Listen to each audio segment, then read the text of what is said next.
Subject: It appears regime change is the answer inevitable for South Korea.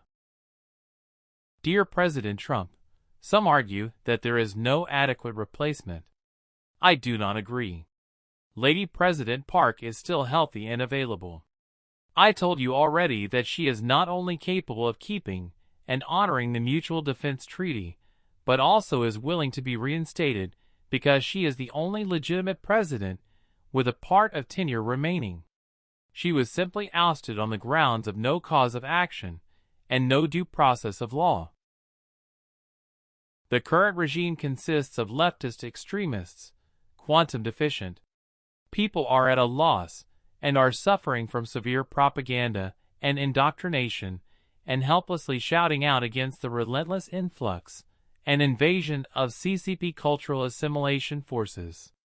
You remember the Sea of People attack in North Korea during the 6.26 Korean War that exterminated many young American soldiers' lives. We, at the Provisional Government of Korea in California, are called upon by the senior patriots in Korea to launch a legal redress program in the international judicial system against war criminals. We legally define the fake impeachment of President Park as a war that was designed by the communists to extend the 6.25 invasion in 1950, against which General MacArthur carried out such a heroic victory. I do not practice law before the International Criminal Court for one thing. So, I will have to seek legal representation by fellow American lawyers. I also believe you could help us in the current situation better than anyone else. We hope that you can and will provide some valuable advice in this direction. Sudiok Jang, ESQ, with CC to Gwen Hyde Park and Marco Rubio. Dear Mr. Jang, thank you for taking the time to share your views regarding America's role on the world stage. Every day, my administration is proudly advancing a foreign policy of peace through strength that puts our citizens, our values, and our nation first. However, in recent decades, a bipartisan consensus grew in Washington to design a foreign policy that traded our national sovereignty for global consensus, and American citizens paid the price. For decades, we exported our jobs to prop up nations abroad while deploying our men and women in uniform to defend the interests of countries overseas. As a result, America's middle class was hollowed out, America's interests were betrayed, and the American dream began a rapid decline.